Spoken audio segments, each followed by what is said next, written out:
After spending 4 years in high security federal prisons, I was sent to a prison camp in Victorville, California to serve the remaining part of my sentence.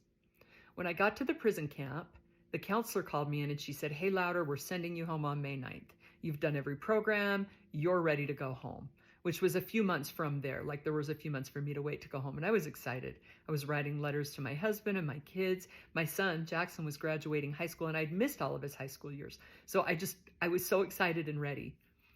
2 days before I was supposed to leave on May 7th, the counselor called me back in and she said, "We made a mistake. We're keeping you another 3 months." And I was physically sick.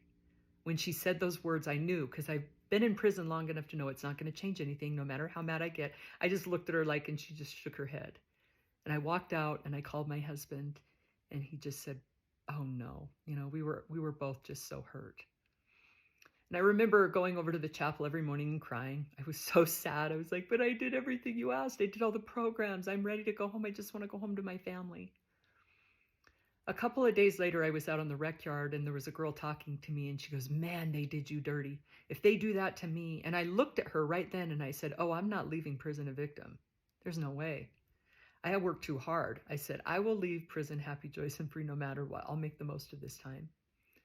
And that last 3 months was hard. It was. But I will tell you this. I made the most of my prison time and I walked out of that prison happy, joyous, and free.